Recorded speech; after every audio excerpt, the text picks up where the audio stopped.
घटना चक्र में बहुत बहुत स्वागत है आपका। अवधेश जी वरिष्ठ पत्रकार, पुष्पेंद्र जी वरिष्ठ पत्रकार, भूपेंद्र धर्मानी जी वरिष्ठ पत्रकार हमारे साथ स्टूडियो में हैं और दिनेश सिंह भारतीय जनता पार्टी के नेता, प्रोफेसर एस के दत्ता राजनीतिक और आर्थिक दोनों मामलों के विशेषज्ञ, खास करके आर्थिक मामलों पे उनकी नज़र रहती है।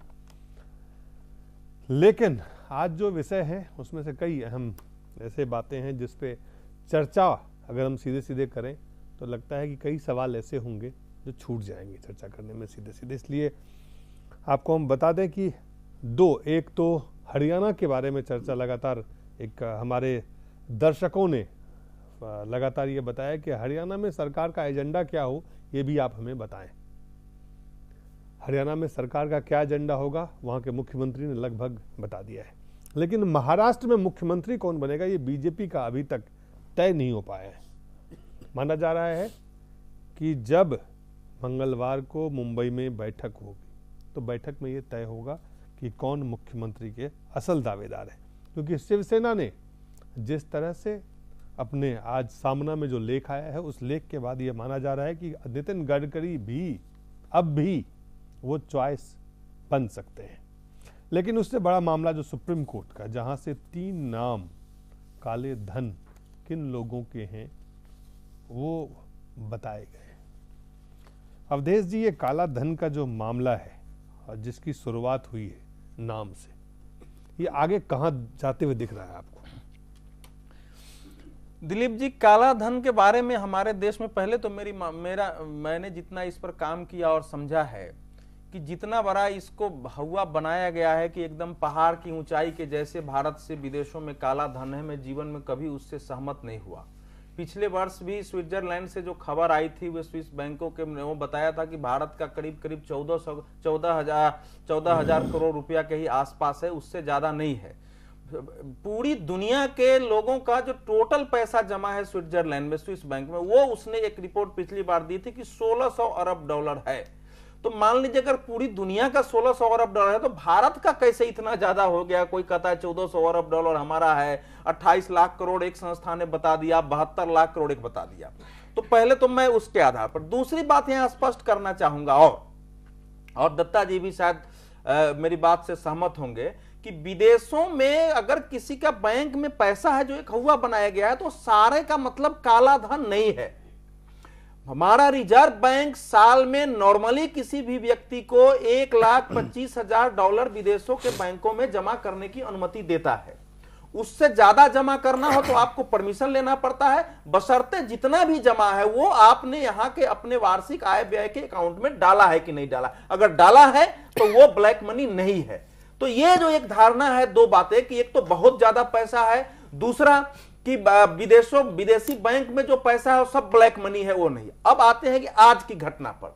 देखिए, 800 लोगों की सूची सरकार को दुनिया भर से मिली है, उसमें से 136 आज जो है पूरक शपथ पत्र में सरकार ने दिया है, जिसमें से हमारे सामने 3 के नाम आए हैं, क्योंकि सुप्रीम कोर्ट उन्हीं का अब ये सुप्रीम कोर्ट पर निर्भर है कि कब किसका कैसे नाम उजागर करे, किसके बारे में वो कितना टैक्स लगाएगा, ये सुप्रीम कोर्ट का मामला है। तो इन 3 लोगों के खिलाफ चूंकि इनकम टैक्स डिपार्टमेंट ने जांच में कुछ सबूत हासिल किए हैं, इसलिए इनके 3 नाम आए हैं। लेकिन ये नहीं, आज 136 लोगों के नाम सरकार ने पूरक शपथ पत्र में दिया है। एक दूसरा, जो पिछली बार 17 अक्टूबर को जो हंगामा हुआ था कि सरकार ने अपने शपथ पत्र में कहा है कि हम नाम नहीं बता सकते, वो असल में क्या था कि वो एलजीटी बैंक से जो 17 नाम सरकार को मिले थे उससे संबंधित था, जो जर्मनी के समझौते के अनुसार उसमें था कि जब तक आपका जांच एक स्तर पर नहीं पहुंच जाए आप उसको सार्वजनिक नहीं कर सकते हैं। तो उसके बारे में सरकार का यह बयान था कि जब कोर्ट में जाएगा तभी अपने आप हो जाएगा, उसके बाद राजनीतिक बयानबाजी हमारे देश में किस तरफ जा रहा है, किस तरफ? तो मेरा मानना यह है, देखिए मेरा मानना यह है कि हम तो ये मान के चलते हैं कि इससे बहुत कुछ हासिल होने वाला नहीं है जी। लेकिन एक बार अब क्योंकि मामला अटक गया कहां कि जिसके बारे में इनकम टैक्स या प्रवर्तन निदेशालय जांच कर रही हो, वो जो बैंकों को देगी कि भाई हम इनका जांच कर रहे हैं, इनके अकाउंट्स हैं कि नहीं है, वहां के लोग, वहां के अधिकारी उसको देखेंगे कि हाँ ये ठीक पुख्ता जांच चल रही है, तो फिर बैंक में उसके नाम से मिलान करके देंगे कि हाँ इनके खाते हैं, इनके इतने पैसे हैं। तो कुल मिला के ये इनकम टैक्स प्रवर्तन निदेशालय के हाथ में मामला है, उसके आधार पर ही तय होगा। चलिए एक बात और जी, पिछली सरकार के बारे में कहा जाता है कि उसने कोई काम नहीं किया, ये बिल्कुल गलत है। पिछली सरकार ने भी जो 88 देशों के साथ दोहरे कराधान निषेध समझौते हैं उसने किए थे। पिछली सरकार ने भी लिस्ट मंगाए थे, जिसमें से कुछ करोड़ 75-80 करोड़ रुपया कर से वसूले भी गए थे। पिछली सरकार ने भारत के 3 जो बड़े थिंक टैंक हैं उनको यह जिम्मा दिया था 2011 में ही कि करना है, उनकी अभी रिपोर्ट आनी शेष है। तो हमारे पास एक कि कितना पैसा है इसका कोई ऑथेंटिक रिपोर्ट नहीं है, दूसरा कि जो कुछ जमा है वो ब्लैक मनी ही है, ये मानना गलत है, और तीसरा कि जितना बड़ौहाहा इसको बनाया गया है असल में वो इशू नहीं है, लेकिन अब सरकार ने जो बड़ा मुद्दा बनाया था तो उसको करना है। दत्ता साहब, क्या ये वाकई जो अवधेश जी कह रहे हैं आप उनसे सहमत हैं कि इतना बड़ा अमाउंट नहीं है, लेकिन अमाउंट तो है, कितना बड़ा है हो सकता है हमें पता नहीं एग्जैक्टली, लेकिन अमाउंट तो है। ये भी अमाउंट है कि ऐसे पैसे बहुत सारे टैक्स हो के अगर गए होते तो वो पता होता कि हमारा कितना पैसा है। इसका मतलब ये टैक्स पेड मनी नहीं है, ब्लैक मनी ही है, जो भी है, अगर कितना है तो दोनों चीजें हैं। नहीं, बेशक दोनों चीजें हैं, और मैं समझता हूं कि हमें देखना होगा कि आखिर ये जाता किस तरह से है और किस हिसाब से होता है। डायरेक्टली जो अवधेश जी जो कह रहे थे कि यहाँ पे रिजर्व बैंक को आपने अगर सूचना दिया है और उसके बाद रिजर्व बैंक के इजाज़त के मुताबिक आप अगर विदेश में निवेश कर रहे हैं बैंकों में, वो तो सार्वजनिक है और वो तो पता चलता ही है और सबको पता वो तो चलेगा भी, क्योंकि वो ऑन रिकॉर्ड होगा जी। पर यहाँ पे मूलतः जो होता है वो आप थर्ड पार्टी के माध्यम से आप करते हैं। थर्ड पार्टी जो मुल्क के अंदर नहीं है, मुल्क के बाहर है। जैसे मान लीजिए आप सेशल्स में इन्वेस्टमेंट के लिए किसी कंपनी से आप टाई अप कर लिए, जितने सारे सेफ हेवन्स हैं जहाँ पे मतलब कि किसी तरह की जांच पड़ताल नहीं होता है, या फिर मॉरिशस के माध्यम से, ट्रिनिडेड के माध्यम से, वहाँ पे किसी संस्था या फिर किसी व्यक्ति के साथ आपने आदान प्रदान किया और उसके माध्यम से फिर आप चैनलाइजेशन किए इस चीज़ को, तो वो मतलब कि ढूंढ के निकालना बहुत मुश्किल होता है। दूसरी बात यहाँ पे ये भी है कि जहाँ स्विट्जरलैंड बैंक की जहाँ बात आती है या फिर स्विस की जहाँ बात आती है, स्विस के बैंक के जो कानून है वो अपने आप में ऑटोनमस है। स्विस का जो संविधान है, संविधान के मुताबिक आज जो लोग टेलीविजन में देख रहे हैं या जो लोग आज खबर है कि 3 लोगों के नाम आए हैं सामने, और वो कह रहे हैं कि 136 लोगों के भी बारे में है, लेकिन जो नाम थे कुल वो 800 लोगों के थे। और जो बात कह रहे हैं, अगर मैं आपको दिखाऊं कि कांग्रेस पार्टी की तरफ से कह रहे हैं कि ये नाम की सूची नहीं बल्कि ब्लैकमेल करने के प्रयास हो रहे हैं। It's more of a political जो एक वॉर है एक तरह से, इस पे अब शुरुआत, इसकी सियासत शुरू हो गई है इस पे।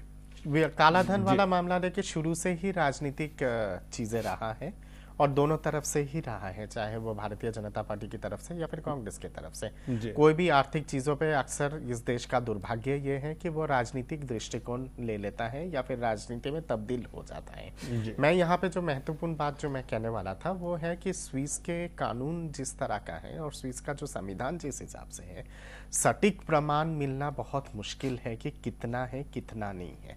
दूसरी बात यह है कि आपके वहाँ पे डबल टैक्सेशन ट्रीटी बेशक हुआ है स्विट्जरलैंड के साथ। सबसे बड़ी बात ये नहीं है, आपको लगता है कि सटीक प्रमाण क्या चाहते भी हैं आप? वो भी एक इच्छा शक्ति, do you have that intention और नॉट, या फिर वो इंटेंशन अगर है भी तो कितना कामयाब आप हो सकते हैं, ये भी बहुत बड़ा महत्वपूर्ण सवाल है। एक छोटा सा एग्जाम्पल दे के समझाता हूँ। यहाँ पे अमेरिका जैसे देश जिसने अनुमान लगाया है कि लगभग 85,000 लोगों का अकाउंट है स्विट्जरलैंड के साथ, और लगातार हर तरह के हथकंडे अपनाने के बाद भी अभी तक मात्र 225 लोगों के नाम और सूची सार्वजनिक स्विट्जरलैंड ने किया है अमेरिका सरकार के पास। 85,000 में से जर्मनी ने बहुत प्रयास किया है, जर्मनी को अभी तक पुख्ता सुराग का वो मिला नहीं है। ये भी अनुमानित है।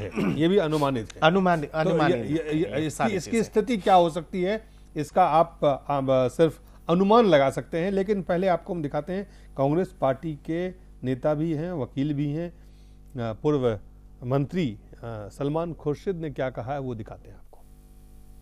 हमें कोई चिंता किसी बात की नहीं है, जो नाम देने चाहिए और जो जो कानून के तहत वो देंगे या उनको देने चाहिए वो दें, हमें कोई आपत्ति इस बात से नहीं है। लेकिन ऐसा ना करें कि चुन चुन कर सिर्फ राजनीतिक लाभ के लिए और राजनीतिक प्रलोभन के लिए वो एक नाम दें और एक नाम ना दें, ऐसा नहीं करना चाहिए। चुन चुन कर सियासी फायदे के लिए जो काम कर रहे हैं वो नहीं करना चाहिए, सलमान खुर्शीद कह रहे हैं। अभिषेक मनु संघवी प्रवक्ता है कांग्रेस पार्टी के, वो क्या कह रहे हैं वो भी आप सुन लें। This is not an occasion for press sensationalism by the government, for political titillation by talking of names to the media.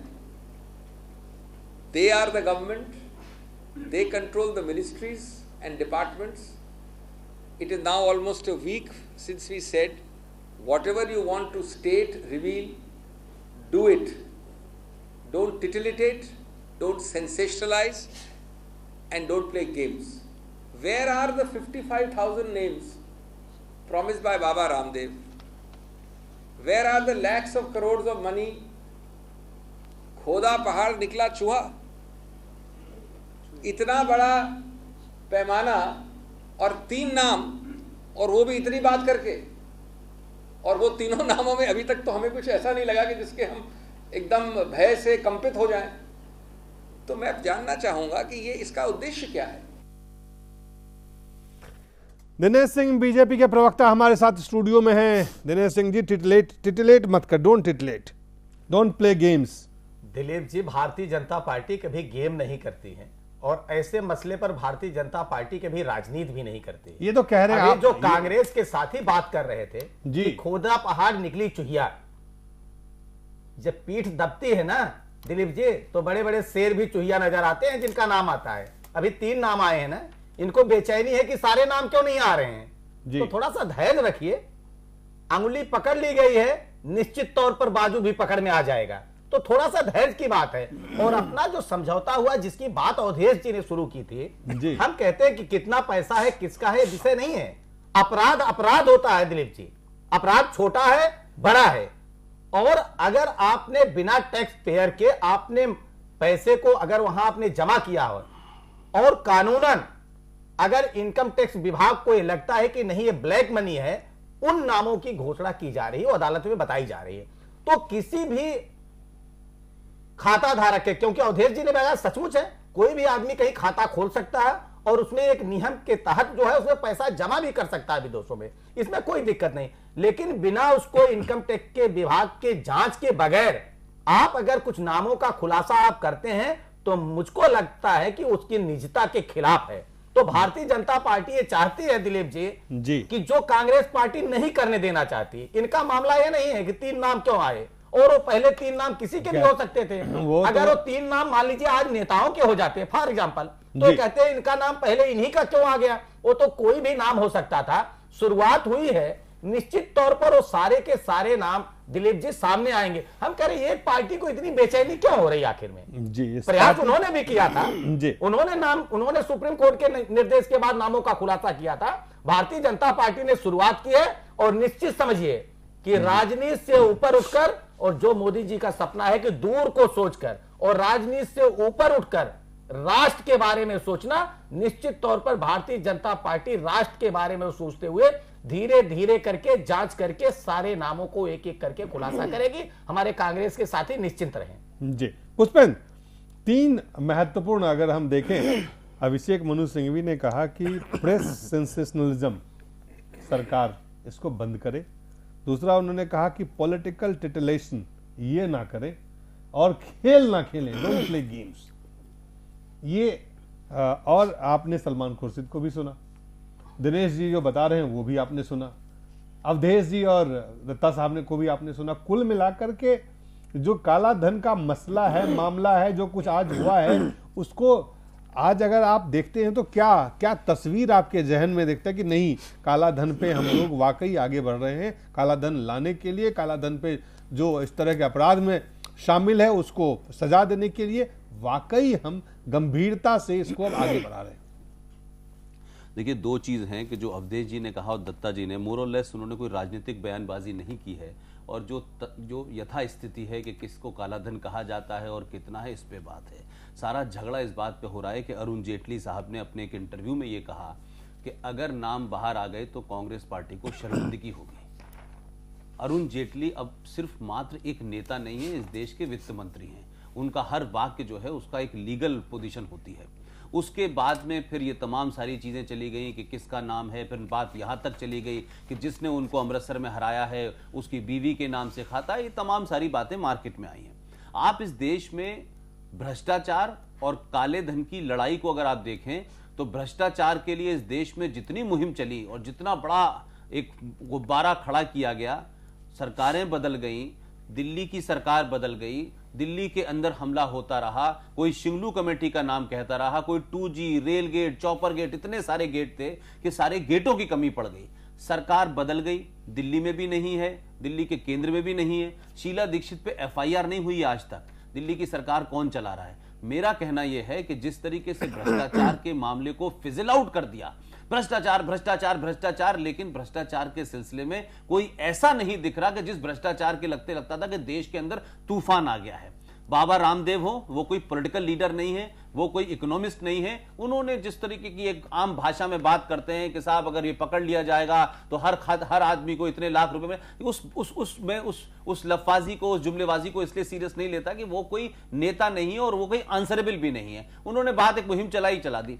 मेरा कहना है कि इसमें जो सबसे बड़ी बात है कि भारतीय जनता पार्टी के जब राम जेठमलानी साथ में थे, अडवाणी जी जब साथ में थे, तो ये मुहिम चल रही थी। तो कम से कम मैं अडवाणी जी या जेठमलानी या सुब्रमण्यम स्वामी को मैं ये नहीं मानता कि ये ऐसी कोई गैर जिम्मेदाराना बयान दे देंगे। और उस वक्त इतनी लंबी मुहिम चली इस देश के अंदर और ऐसा लगता था कि अगर काला धन इस देश में आ जाए तो इस देश की अगले 20 साल के लिए इकोनॉमी में को कुछ नहीं होगा और लोगों को टैक्स नहीं देना पड़े। ये तमाम जुमलेबाजी करके इस देश के आम नागरिक के सामने काले धन का एक पहाड़ खड़ा किया गया।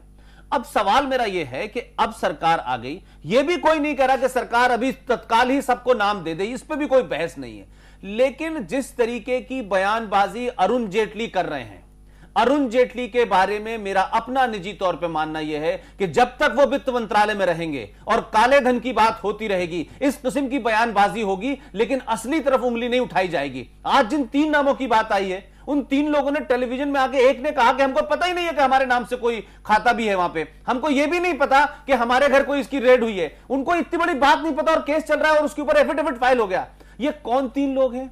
क्या इन्हीं लोगों के लिए इस देश में मुहिम चल रही थी? नाम तो चिदंबरम का आ रहा था, सोनिया गांधी का आ रहा था, राहुल का आ रहा था, और जाने किस किस का नाम आ रहा था। आज क्या कहते हैं, आप पार्टी ने भी एक नाम दे दिया कि साहब मुकेश अंबानी भी है। मेरा कहना यह है कि आप राजनीतिक बयानबाजी जो भी करें, आप देश के वित्त मंत्री हैं, आपके होते हुए लोगों को यह मैसेज नहीं जाना चाहिए कि क्या आपकी कोई कांग्रेस के साथ साठगांठ है, क्या आपकी कोई निजी हित है जिसकी वजह से आप चीजों को डाइवर्ट कर रहे हैं। कभी कहते हैं कांग्रेस को शर्मिंदगी होगी, कभी कहते हैं हम 134 का नाम बताएंगे, फिर कहते हैं हम जब चार्जशीट कर देंगे तब बताएंगे। जब आप वित्त मंत्री थे 2004 के अंदर और 1995 में आप जिस समझौते की बात कर रहे हैं, तो आपको वित्त मंत्री होते नहीं पता था क्या कहते हैं कि सरकार ने किस तरीके के मुआहदे कर रखे हैं जिसकी वजह से नहीं बताया जाएगा। आज जब आप पावर में नहीं थे तब आप कहते थे कि सरकार नाम छुपा रही है, सरकार अपने लोगों को बचा रही है, कांग्रेस के लोग हैं। आज जब आप आए तो आप वही भाषा दोहरा रहे हैं और अब लोगों को आप तर्क दे रहे हैं। एक वकालत की तरीके से आप समाज चीजों को समझाने की कोशिश कर रहे हैं कि हम इसमें इसलिए नहीं कर रहे, इसलिए नहीं कर रहे। लोगों में परसेप्शन क्या है? अगर ये चला तो बात जो भी कुछ हो टेक्निकली, मैं मानूंगा कि लोग अब ये मानने लगे हैं। और आपको याद होगा 17 अक्टूबर को जो उन्होंने बयान दिया, उसके बाद किस तरीके का रिएक्शन आया। खुद बीजेपी के बहुत से लोगों में, संघ के बहुत से लोगों में, उन लोगों ने जिन्होंने मोदी को सपोर्ट किया, ये रिएक्शन आया कि ये सरकार भी शायद इसको रफा दफा करना चाहती है। ये परसेप्शन मोदी सरकार के लिए बहुत खतरनाक है। जी, ये परसेप्शन, ये सोच, धर्मानी जी, क्या आपको लगता है कि यही परसेप्शन सोच आज के बाद भी रहेगी या यहां से लोग मानेंगे कि वाकई एक शुरुआत हुई है जो दिनेश जी कह रहे हैं? देखिए, मुझे ये लगता है कि जो बात काला धन को लेकर है, ये संवेदनशील मामला है। और जिस प्रकार बीजेपी ने किसके लिए संवेदनशील, किसके लिए? देश की जनता के लिए, देश की जनता के लिए। जी, और देश की जनता को जो प्रॉमिस किया गया, जैसे पुष्पेंद्र भाई कह रहे हैं, मुझे लगता है कि अगर इसके ऊपर ठोस कार्रवाई जनता को नहीं लगी, मेरे को लगता है कि लोकतंत्र में सबसे बड़ा जो निर्णायक है या जज है वो जनता है। और जनता को जो एक मैसेज दिया गया है, जिस प्रकार चाहे मैं नाम लूं तो रामदेव जी का भी नाम ले लो, आप चाहे बीजेपी के डिफरेंट नेताओं का नाम ले लीजिए, जेठमलानी जी का नाम ले लीजिए, सुब्रमण्यम स्वामी इस कैंपेन में लगे रहे हैं। मुझे लगता है कि लोगों ने के दिल में एक धारणा है कि वास्तव में काला धन यहां से गया है। अब वो जो बात आती है कि काला धन ये टैक्स के बाद गया है, जो आपने अभी बात कही, ये मुझे लगता है ये उसके बारीकियों में जाने का कोई अर्थ नहीं है। क्या अगर काला धन वास्तव में टैक्स पे करके कहीं डालना हो तो क्या इस देश में कम बैंक हैं क्या? वहां विदेश में किस लिए डालना? दूसरी बात, पूरे वर्ल्ड ओवर जितने भी कंट्री हैं देश, उनका वहां पर जो टोटल मनी वहां पर जमा है, उसमें अभी पिछले दिनों मैं पढ़ रहा था लगभग 50% धन जो है इस देश का है। इसी देश से क्यों जा रहा है? क्या वैसे हम गरीब देश हैं? वैसे सबसे ज्यादा धन जो है वहां पर हमारा जमा है।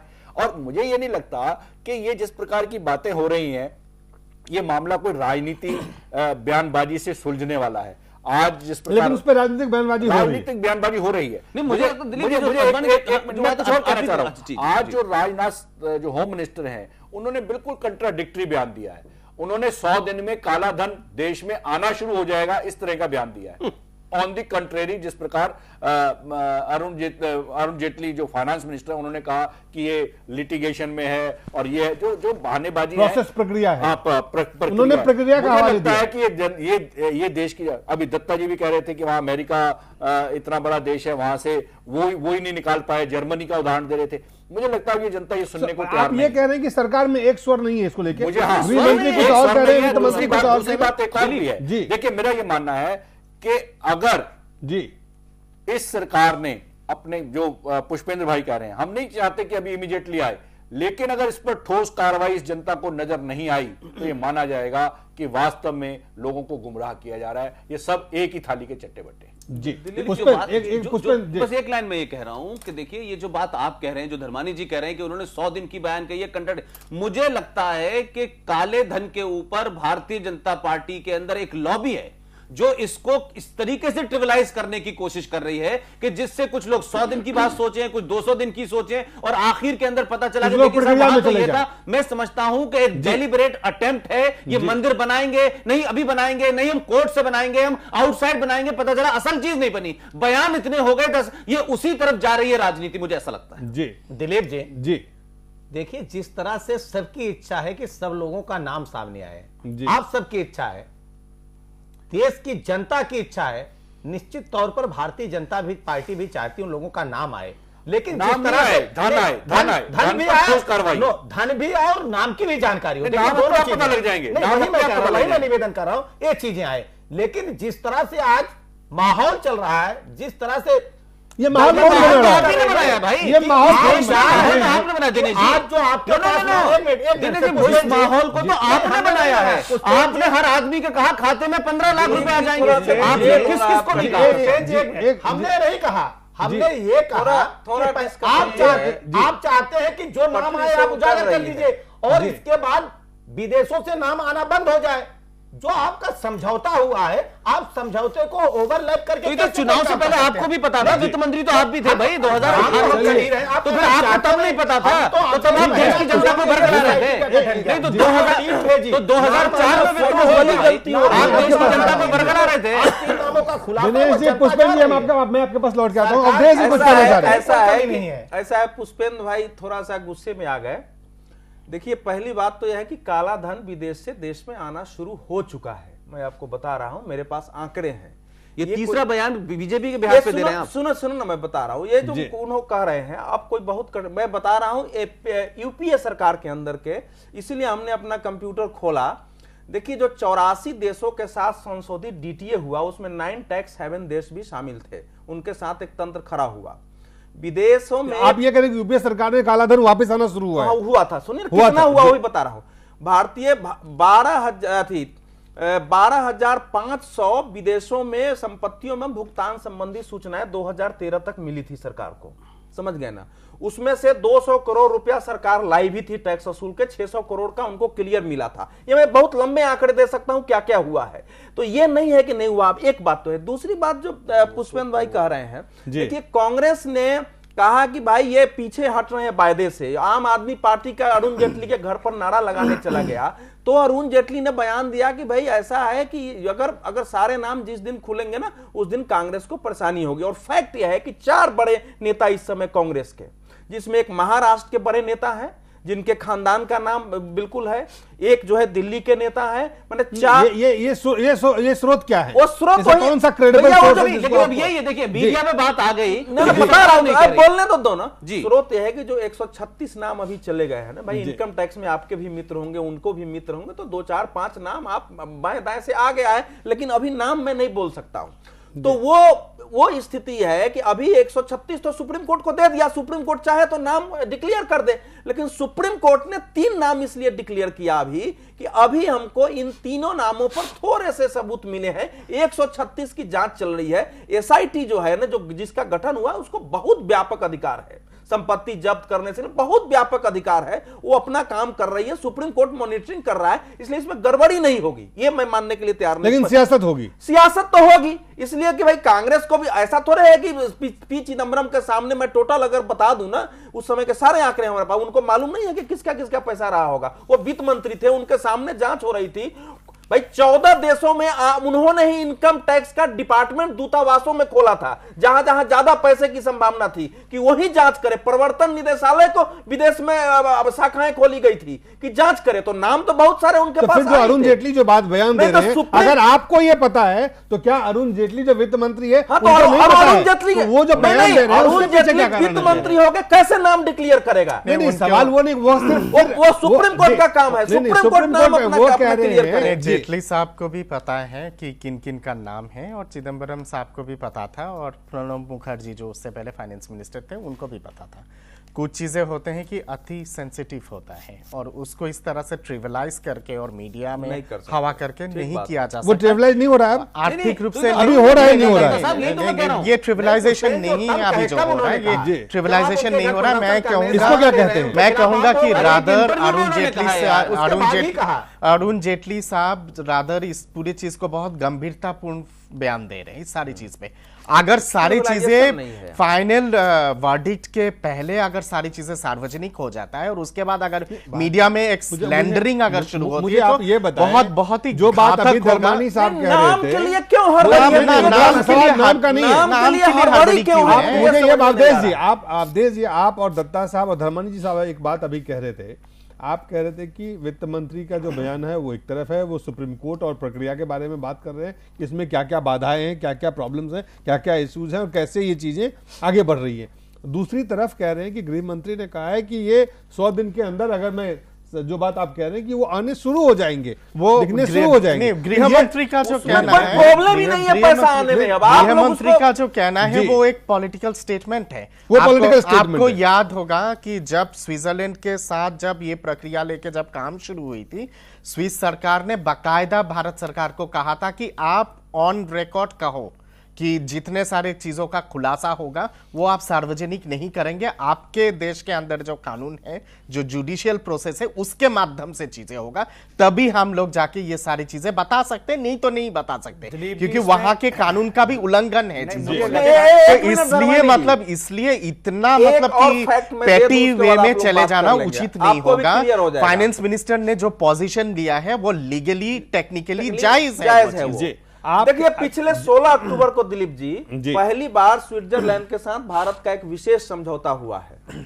उसमें 3 बातों पर, ये बात अरुण जेटली बता चुके हैं देश को, जो आप तो वो होना चाहिए ना। अब जो है अब वो सारी समस्याएं जो है, बहुत ज्यादा सूचना लेने में समस्या अब हमको नहीं है, पहले समस्या ज्यादा थी, तो इसीलिए हमारे कदम बहुत आगे बढ़े हैं। मेरा कहना है उसके साथ, मैं आपको एक बात बताऊं जी, ये जो बातें हैं इसका कोई, मेरे को लगता है कि ये वही राजनीति वाली बात है, लेकिन ये मोटे तौर पर धन इस देश का वापस आना चाहिए।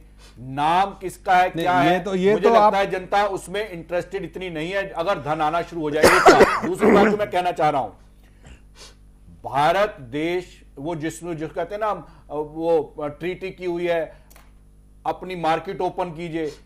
स्विट्जरलैंड जैसा देश, भारत की अगर इच्छा हो सरकार की, किसी भी प्रकार की इंफॉर्मेशन वो रोक ही नहीं सकता। अगर जिस प्रकार के लेकिन- क्लेम कर रही है लेकिन सरकार। जो बात दत्ता साहब कह रहे मुझे हैं, लगता है जी। बात को बहलाने वाली बात है। नहीं, मतलब कि ही ये नहीं ट्रीटी बनता है। फलानी ट्रीटी है, अरे ट्रीटी मतलब आपकी- ही नहीं हमारा- बनता है। हमारा जो स्विट्जरलैंड किसान है वो पिस जाए, स्विट्जरलैंड वो ट्रीटी है। स्विट्जरलैंड वो मतलब उल्टी उल्टी ट्रीटी स्विट्जरलैंड किसने है? स्विट्जरलैंड किसने की है? स्विट्जरलैंड मुझे की लगता है कि जो स्विट्जरलैंड देश की का जो है, स्विट्जरलैंड वो की आना जो चाहिए, कॉन्स्टिट्यूशन और इसी में है, देश की जनता इंटरेस्ट है। स्विट्जरलैंड की जो कॉन्स्टिट्यूशन है, उस कॉन्स्टिट्यूशन को अगर आप अच्छी तरह से पढ़ लेंगे तो फिर आप ये बात कतई नहीं कह सकते नहीं, हैं। दिलीप जी, ये मत मैं भूलिएगा कहूंगा कि कि वो जो डायरेक्ट फ्रांस है, डेमोक्रेसी जर्मनी है है, और हम लोग आप इनडायरेक्ट जो बात कह रहे दिनेश हैं जी, हमारा हमारा हमारा हमारा हमारा कॉन्स्टिट्यूशन में allow नहीं भाई वहाँ संसद में भी अरे वहां पे संसद में पारित होने से भी सार्वजनिक नहीं हो सकता है। दिनेश जी कुछ वो कहना चाह रहे डायरेक्ट हैं। डेमोक्रेसी है वो। दिनेश जी, दिनेश डायरेक्ट जी। डेमोक्रेसी का प्रक्रिया अलग तरह का होता पैसा है। काला धन वापस है। और दूसरी चीज, जी 3 नामों का खुलासा हो, बाकी का क्यों नहीं होना चाहिए? ये भी तो आपत्तिजनक है। सुप्रीम कोर्ट करेगी ना। अरे भाई वो नाम सुप्रीम सुप्रीम कोर्ट कोर्ट के पास है, करेगी। सुप्रीम कोर्ट करेगी ना, भारत जब सरकार- चाहेगी करेगी। भारत सरकार ने सौंप दिया है चीजें, सुप्रीम कोर्ट तय करेगी। इशू कुछ और सिलेक्टिव कोई नहीं हो रहा। वही निवेदन मैं कर रहा हूं कि देखिए अरुण जेटली के ऊपर जो आप लोग बात कर रहे हैं, अच्छे वित्त मंत्री और वित्त मंत्री के साथ साथ अच्छे कानूनविद भी हैं, तो इसलिए नियम के तहत, कानून के तहत कोई वही दिक्कत तो ना हम आए। लोग कह रहे हैं। और आगे के नामों में वही कोई बात दिक्कत कह ना रहे हैं आए हम लोग। और हमारे जो टीटी है उसमें कोई दिक्कत ना आए। दिलीप, इसलिए जी, देखिए, बताइए। सुब्रमण्यम स्टार्ट हुआ है, स्वामी, तो लोगों को भारत पेट में का दर्द क्यों पूर्व हो रहा है? कानून मंत्री, जी। क्या राम जेठमलानी देश का जाना, इनको अकल नहीं है? ये अलग अलग आरोप लगा रहे हैं। उन्होंने खुले तौर पे अरुण जेटली को चार्ज दो चीजें हैं। इनके पास जेटली बहाना नहीं है ना, सरकार के पास है। झूठ बोल रहे हैं। हम आप यहाँ बैठ के कह सकते हैं आज ही नाम आप कर दिए, लेकिन जो टेक्निकल दिक्कत होती है, लेकिन आप अरुण जेटली को एक महान अधिवक्ता जो बता रहे हैं, और आप कहने मेरी बात कहने में दिक्कत मैं नहीं नहीं है। कर आप माने, लेकिन मैं कह रहा हूं राम जेठमलानी और सुब्रमण्यम स्वामी इस देश के पुराने कानून मंत्री रहे। अगर वो कोई बात करें तो उनकी बात को हम हवा बढ़ा दें, इसलिए कि कानून मंत्री अरुण जेटली ने कह दिया है। अरुण जेटली ने तो बहुत कुछ कहा है भाई। हवा में उड़ाने की बात नहीं है। बात कह रहा है, करने के बाद नहीं, की आप बात कह की रहे हैं है। कि आज उन्होंने कहा फ्रांस और जर्मन से जो नाम है उस पर तो कोई समझौता नहीं है। हाँ, ये कह रहे हैं दिनेश कि आप जी, एक शुरुआत हुई, उसकी हम शुरुआत शुरुआत के के खिलाफ खिलाफ नहीं है। नहीं है। अब उस पे हम जब ये ये नहीं वाला एक- कीजिए एक- और एक अगले नाम सेकंड। का इंतजार कीजिए। ओ भाई, हम ये कौन नहीं दिनेश कह रहे हैं, कौन दिनेश योग्य है, जी, ये इस बात का सवाल हिस्सा नहीं है। एक अहम सवाल योग्यता और वरिष्ठ की बात नहीं है। मैं सवाल ये कि अगर राम जेठमलानी जैसे व्यक्ति भी सवाल उठा रहे हैं, अगर डॉक्टर सुब्रमण्यम स्वामी भी सवाल उठा रहे हैं, क्या मानते हैं कि उनका जो सवाल है वो गंभीर है? दिलीप जी, जी। इस देश में किसी को भी सवाल करने का अधिकार, यही तो इस देश की इसको खूबसूरती ट्रिबलाइज है। कर दिया मैंने, नहीं, यही कहा। ट्रिबलाइज कर आप दिया। जेठमलानी नहीं, और आप- स्वामी आप- के बयान को कह रहे हैं कि कोई भी बयान दे सकता है। तो आप उसके और केजरीवाल के बयान को नहीं कह रहे हैं। हम कह रहे हैं, हम यही तो कह रहे हैं, पार्टी का कोई कार्यकर्ता है, पार्टी के बाहर का भी कोई कार्यकर्ता बात कर सकता है, लेकिन जो उस पद पे बना होता है, क्या ये नामों को खुलासा करने से समझौतों पर फर्क पड़ेगा? निश्चित तौर पर फर्क पड़ेगा। और बाकी पार्टियां यही चाह रही हैं कि आप नामों का खुलासा करिए। मेरा जो सवाल और था, आपके संबंध टूट मेरा जाए। बाकी नाम ना है, यही तो चाह रहे हैं लोग। नहीं और मेरा भारतीय जनता पार्टी यही नहीं करना चाहती। दिनेश जी, आप जानते हैं राम जेठमलानी, डॉक्टर स्वामी, वो नहीं है कि कोई भी सवाल उठा दें और कोई भी बात कह सवाल रहा हूं। जो सवाल है कैसे नहीं है? जी, सुब्रमण्यम नहीं, स्वामी तो न्यूसेंस क्रिएट करते रहे। आप ये कह रहे हैं कि बीजेपी के नेता उस न्यूसेंस को उन्होंने बढ़ाया है, तो आप ये नहीं, आप ये कह रहे नहीं, आप ये कह रहे हैं कि बीजेपी जो है न्यूसेंस को बढ़ा रही थी पहले। वो सोनिया गांधी के खिलाफ जो है, नहीं, वो न्यूसेंस है, वो न्यूसेंस है। कौन? कल वो हमारे लिए न्यूसेंस हमेशा नहीं न्यूसेंस था। नहीं, आपने बीजेपी के लिए, आप पार्टी, आप नहीं है बीजेपी। आप क्या है उनके लिए अध्यक्ष जी? नहीं, हमारे लिए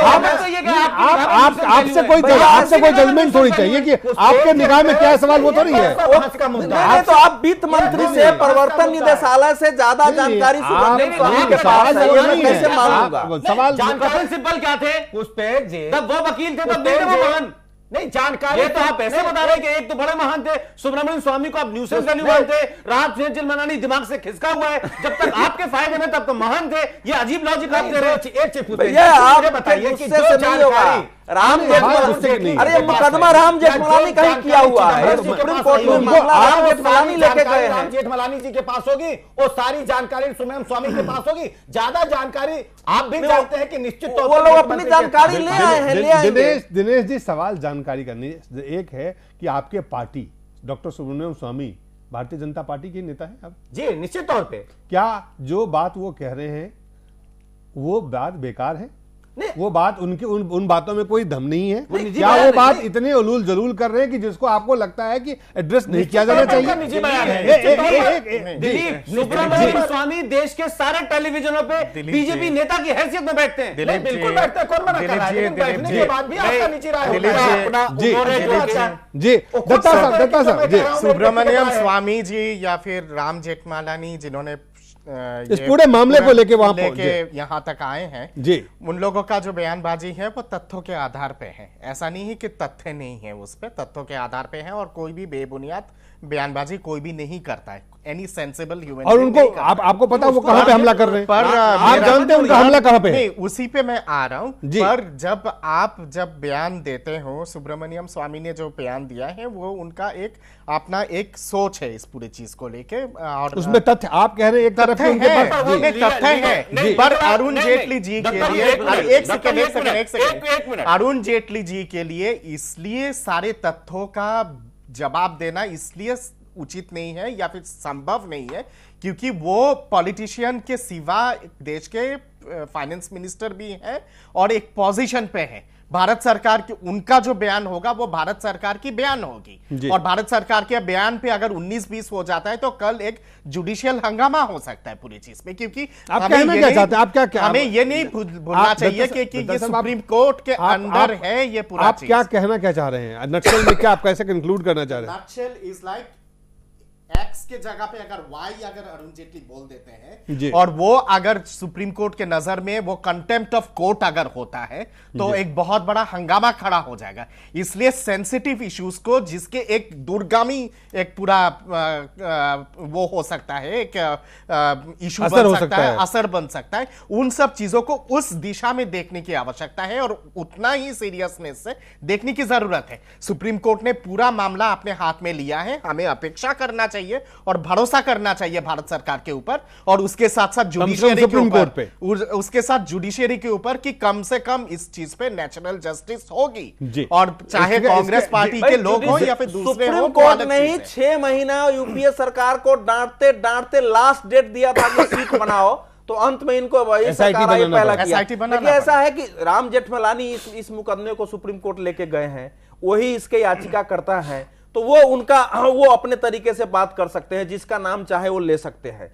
लेकिन सरकार की अपनी लिमिटेशंस हैं। जब तक सरकार के सामने बिल्कुल स्पष्ट नहीं हो जाएगा और सरकार ने एक नीति बना ली है कि हम नाम सुप्रीम कोर्ट को सौंप देंगे जांच के बाद, उसके बाद सुप्रीम कोर्ट जाने कि उसके साथ क्या करना है, जो सुप्रीम कोर्ट आदेश देगी उसके अनुसार हम काम करेंगे। तो फिर मुझे लगता है कि ये सबसे सही पॉलिसी है और इसमें विवाद नहीं होना चाहिए। और इससे दुनिया में एक परिपक्व देश की छवि बनेगी। अभी और देशों के साथ, अमेरिका के साथ, बाकी बड़े देशों के साथ समझौते की समझौते की कोशिशें हो रही हैं आगे। विशेष सूचना के लिए आपको यह भी मालूम है कि G20 समझौते के तहत, जो खासकर 45 बड़े देशों के बीच हुआ है, 2017 से मांगना ही नहीं पड़ेगा। हर बैंक, जिसमें मॉरिशस भी शामिल है, लिंचेस्टाइन भी शामिल है और स्विट्जरलैंड भी शामिल है, 2017 से कोई कर अधिकारी अगर सूचना देगा तो उनके लिए सूचना देना अनिवार्य हो जाएगा। यह समझौता इंटरनेशनल लेवल पर हो चुका है। तो जो मामला है वो पीछे का है, बहुत सारी चीजें बदली है। उन सब के परिप्रेक्ष्य में अगर हम देखते हैं तो अभी तक सरकार की नीति मुझे सही लगती है। धर्मानी साहब कंक्लूड करें। बिल्कुल बहुत कम शब्दों में। मेरा तो ये मानना है कि अगर ये सब चीजें जो हैं, मुझे लगता है कि वकील वो आज तो बने नहीं, सुप्रीम कोर्ट से में कब से प्रैक्टिस कर रहे हैं, तो ये बयानबाजी क्यों हो रही थी? एक बात जो पुष्पेंद्र जी का ऑब्जेक्शन है वो ये है, मेरा शुरू से मानना है नाम दें ना दें उसमें क्या चक्कर चल रहा है क्या नहीं, आपको सरकार ने बनी हुई है और इस सरकार ने यह वादा किया है कि हम काला धन लेके आएंगे।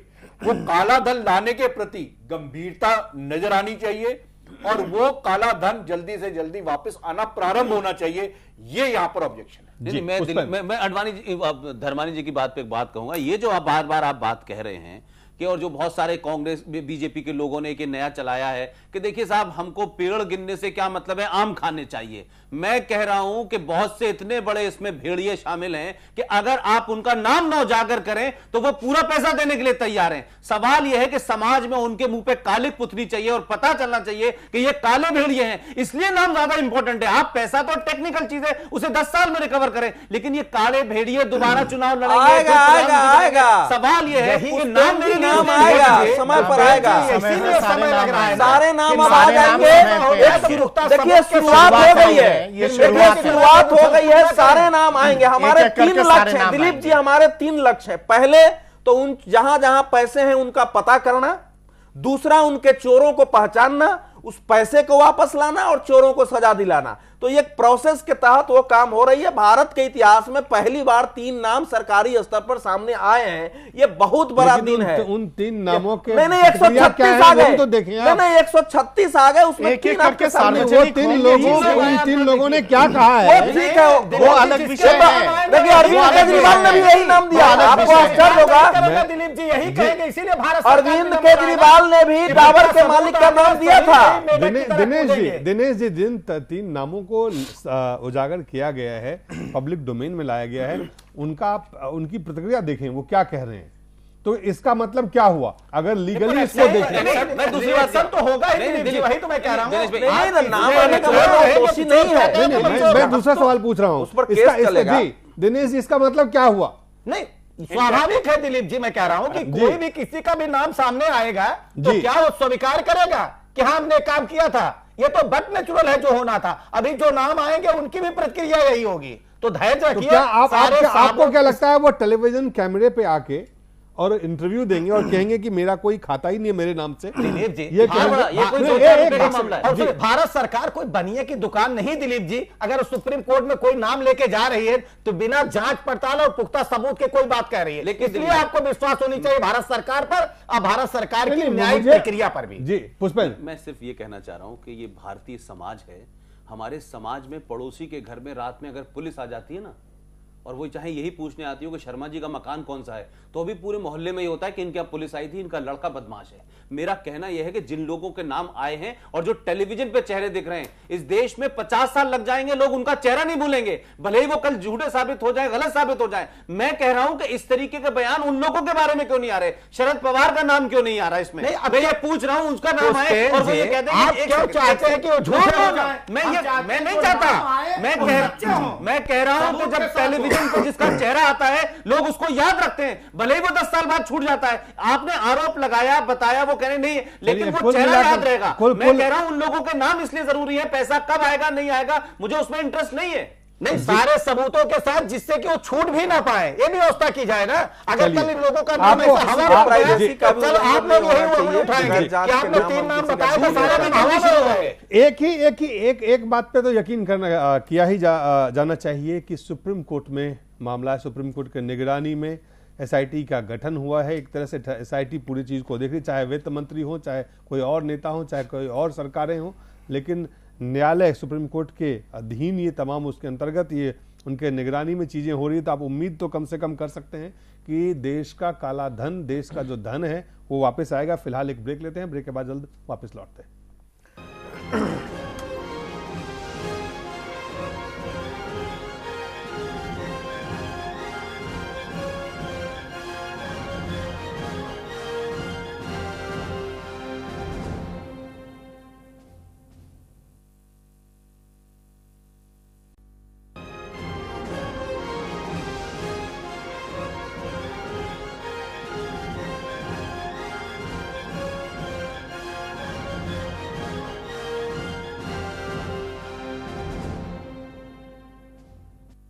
एक बार फिर से स्वागत है।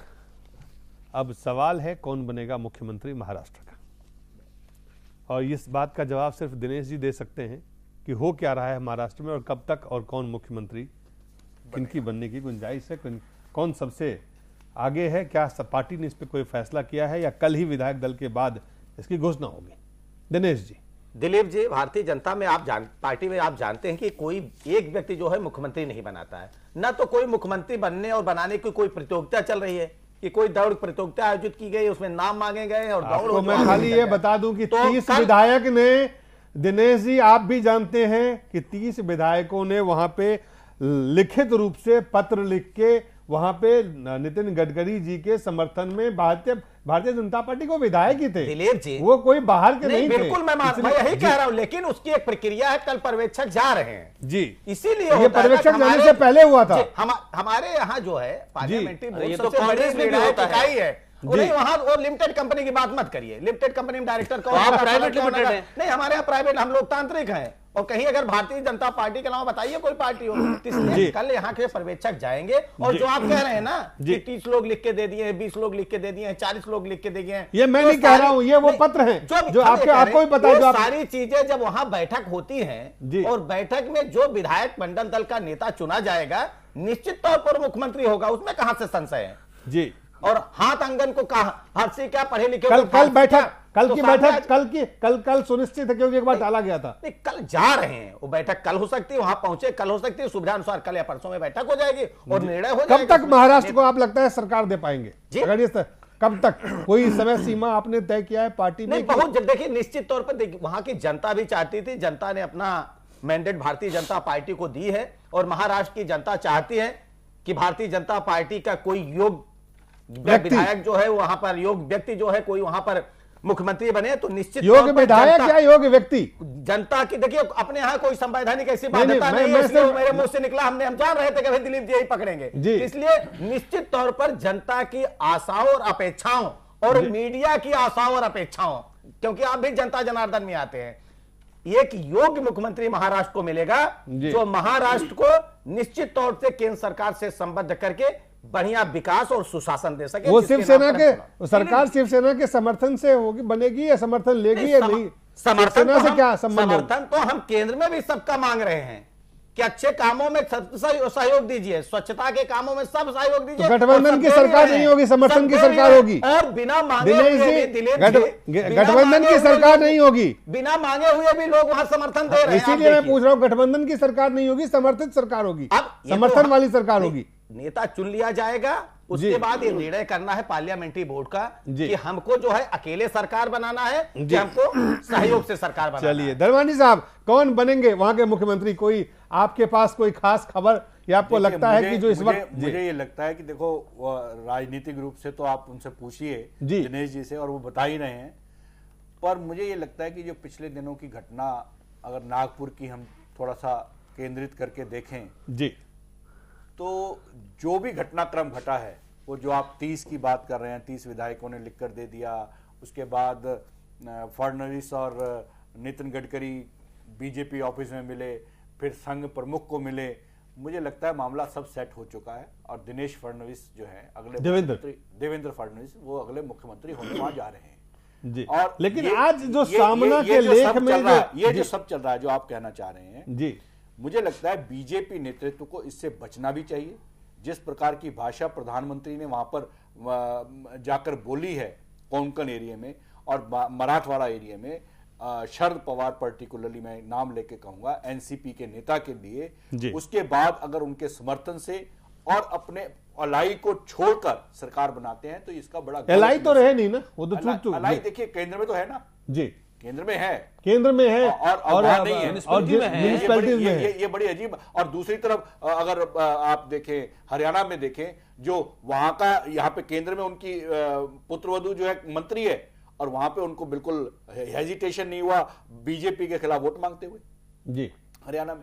अगर इस तरह का गठबंधन बीजेपी दिखाना चाहेगी तो मुझे लगता है कि ये बहुत गलत संकेत जाने वाला है और जा रहा है। तो आप ये करें कि शिवसेना के साथ समर्थन लेके एनसीपी जो एक भ्रष्टाचार का सिंबल जी मोदी जी ने अपने भाषणों में कहा है, अगर उनका परोक्ष अपरोक्ष बाहर से अंदर से जिस प्रकार के वो ड्रामे कर रहे हैं उस प्रकार का किसी भी प्रकार का सहयोग लेते हैं तो मुझे लगता है कि वो अपने वचन से पीछे हटने वाली बात जी। पुष्पेंद्र, देवेंद्र फडणवीस, नितिन गडकरी या कोई और? नहीं, मैं समझता हूं कि आपके टेलीविजन पे पहले दिन से जब भी डिबेट हो रही है तो मैं हुआ, अवधेश जी हैं या धर्मानी जी और जो लोग पत्रकार हैं लगातार ये बात कहते रहे हैं कि नितिन गडकरी कहीं रेस में नहीं है, उनका नाम सिर्फ उछाला जा रहा है और देवेंद्र फडणवीस के बारे में हम तमाम सारी लोग कह रहे हैं। एक इसके पीछे बहुत साफ कारण है, देखिए, माना जा रहा है कि वो नरेंद्र मोदी और अमित शाह के जो है नहीं, चॉइस देखिए, के रूप नहीं, में एक- उनको एक- लोग एक- बताते रहे हैं। एग्री, क्या यही कारण है? नहीं, मैं ये कारण नहीं मानता, मैं ये कारण नहीं मानता। आप एक चीज देखिए, मैं शुरू से ये कहता रहा हूं कि हरियाणा और महाराष्ट्र के चुनाव में नरेंद्र मोदी ने अपने लिए वोट मांगा है। अब जो बात जिसमें धर्मानी जी अक्सर ये कहते हैं कि साहब कोई विधानमंडल की मीटिंग नहीं होती, मोदी को खुली छूट होनी चाहिए। नरेंद्र मोदी के सामने सबसे बड़ा सवाल यह है कि वहां जो भी जाएगा वो नरेंद्र मोदी का नुमाइंदा होगा और लोग उससे वो एक्सपेक्ट करेंगे कि ये नरेंद्र मोदी की तरह बात करेगा, नरेंद्र मोदी की तरह काम करेगा, उतने ही ईमानदार होगा। इसलिए उन लोगों में सिर्फ उनको देवेंद्र फडणवीस, जिसके दामन पे कोई दाग नहीं है, युवा है, विदर्भा से आता है और उसकी शिवसेना के साथ में एक अच्छी पैठ है, तो यह बात साफ है कि उनको लेकर के जो चीजें इस वक्त महाराष्ट्र में है उसमें वो सबसे आइडियल सिचुएशन में है। और क्योंकि वो नए हैं इसलिए बहुत सारे लॉबिंग के साथ वो नहीं होंगे जो नरेंद्र मोदी के लिए एक आसान हालात होंगे कि वो अपनी बात कहें और वो इंप्लीमेंट हो जाए। जो हमने खट्टर साहब का वहां चुनाव देखा हरियाणा में, वही मुझे यहां नजर आता है। लेकिन मुझे यह समझ में नहीं आ रहा कि हरियाणा महाराष्ट्र के चुनाव के रिजल्ट एक साथ हुए, हरियाणा में मुख्यमंत्री की शपथ भी हो गई, काम भी संभाल लिया, मंत्री भी बना दिए गए, लेकिन महाराष्ट्र में भारतीय जनता पार्टी एक बात इसमें जोड़ दूं मैं, एक बात आपको जोड़ दूं, सब कुछ हो गया लेकिन वहां पर अभी सरकार काम नहीं कर रही। अरे आप दोनों लोग प्रारंभ जो नहीं कर घटाव पाई। करते रहेंगे चलिए, भाई। चलिए, नहीं, आप बोलिए, अब- नहीं, अब जज आप- साहब, वहाँ- आप- जनता नहीं, ने नहीं, वहाँ अब- आपस में नहीं, जोर अब- घटाव अब- करते चलिए, रहेंगे। अब- अवधेश जी, अब- आप अब- बीच में से बहुत- माइक ले बहुत- लेते बहुत हैं, कम, तो बहुत- इस बार भी ले लें, बहुत हमने तो समय तो मना बहुत किया कम ही है, नहीं। अवधेश जी को बहुत कम सबसे समय ज्यादा दूंगा। समय आप ही मैं को मुझे मिलता मुझे है। मुझे ये बताइए अवधेश जी हाँ। कि शिवसेना ने जो आज कहा उनको किसी भी नाम पे, और खास करके गडकरी के बारे में, जो शिवसेना के बारे में शिवसेना का और गडकरी का जो संबंध था, जिस तरह से राज ठाकरे से नजदीकियों के बारे को लेके शिवसेना के अंदर में काफी इसको लेके नाराजगी भी थी। अब जो है शिवसेना के लेख से जो कुछ सामने आ रहा है, इसका क्या सियासी मायने क्या है इसके? देखिए, सियासी मायने बिल्कुल साफ है कि शिवसेना को मालूम है कि अगर हम सरकार में शामिल नहीं होते हैं तो हमारी पार्टी खत्म हो जाएगी अगले 5 साल के अंदर। क्योंकि अगर तो नितिन गडकरी को उनको नहीं, नितिन गडकरी वो तो शिवसेना में अभी कोई मैच्योर वैसा नेता नहीं है। वो एक उनके काम करने का तरीका है कि अतिवाद में बयान देना, अतिवाद में प्रतिक्रिया व्यक्त करना, अतिवाद में कदम उठाना। तो उसमें बहुत सारी बातें वो कहा गए, बाप दादा अफजल खान तक सारा कुछ बोल गए हैं। तो जो धर्मानी जी कह रहे हैं कि एनसीपी के खिलाफ कहे और शिवसेना ने जितनी गालियां दी है, तो दोनों तरफ वही है। लेकिन महाराष्ट्र की जनता ने एक ऐसा जनादेश दिया है जिसमें कि एनसीपी या शिवसेना दोनों में से किसी एक के बगैर जो है स्थिर सरकार हो ही नहीं सकती है। और एनसीपी ने पहले ही बिना शर्त समर्थन की घोषणा कर दी। आज उसने कह दिया है कि हम जो अगर अंदर मतदान होता है विश्वास मत में तो हम मतदान से बाहर रहेंगे, मैंने सरकार को हम गिरने नहीं देंगे, इतना किया है उसने। और शिवसेना ने साफ कर दिया। क्या लगता है कि राजनीति में ये बिना किसी कारण के दिया ऐसा? ना और बिना सरकार की पार्टी राजनीति में बिना किसी कारण के नहीं होता है। यही तो उसी कारण के चलते तो काले धन पे बयानबाजी हो रही है। केवल काला धन उसमें नहीं है कि मैं मान लूं कि केवल काला धन है। उनके अपने राजनीतिक अस्तित्व का भी प्रश्न है, क्योंकि मराठवाड़ा में बीजेपी ने एक बेहतर परफॉर्मेंस किया है और जो जिसमें एनसीपी खत्म हो सकती है अगर बीजेपी स्ट्रांग रूप से रही, तो अपने को बचाने का उन्होंने देख लिया है कि जो जिस तरह से अभी नरेंद्र मोदी का समर्थन बढ़ रहा है, अगर इसमें समर्थन नहीं कर दिया तो जनता के मत के प्रतिकूल हो जाएगा। तो इसीलिए वो उनका समर्थन केवल उसके लिए नहीं है, राजनीतिक रणनीति भी है। और शिवसेना के पास इस समय अब कोई चारा नहीं रह गया है। भारतीय जनता पार्टी यही चाह रही थी कि शिवसेना स्वयं ऑफर लेकर के आए। अब वो स्थिति आ गई है कि शिवसेना ऑफर लेके आपके पास आ रही है कि हमको सरकार में आप रखिए न रखिए, हम आपके साथ गठबंधन को तैयार हैं। यही आपको लगता है कि यही चीज है या इसके पीछे सियासी रणनीति भी है? दत्ता साहब, जो बात अवधेश जी कह रहे हैं कि शिवसेना की रणनीति भी है इसके पीछे। नहीं, कई सारी चीजें हैं। एक तो है कि शिवसेना के लिए ऑप्शन नहीं है, They have run out of option। हाँ, और मैं समझता हूं कि उनके लिए सबसे घातक साबित हुआ था अलायंस को तोड़ना चुनाव से पहले। वो अपने आप में एक बहुत ही पॉलिटिकली एक बहुत इमेच्योर डिसीजन था और उसका खामियाजा शिवसेना भुगती है इस बार के चुनाव में, और नतीजा सीधा सीधा दिखाता है। दूसरी बात ये भी है कि आज अगर समर्थन अगर नहीं देंगे शिवसेना, तो शिवसेना के लिए विकल्प बचता नहीं है, क्योंकि अगले साल आपके म्यूनिसिपल कॉर्पोरेशन की इलेक्शन भी है बॉम्बे में, और वो बहुत महत्वपूर्ण है। और भारतीय जनता पार्टी का जिस तरह से शानदार प्रदर्शन रहा है पूरे ग्रेटर मुंबई एरिया में, हो सकता है कि कल को जाके शिवसेना मुंबई में भी अपना दबदबा बचा ना पाए।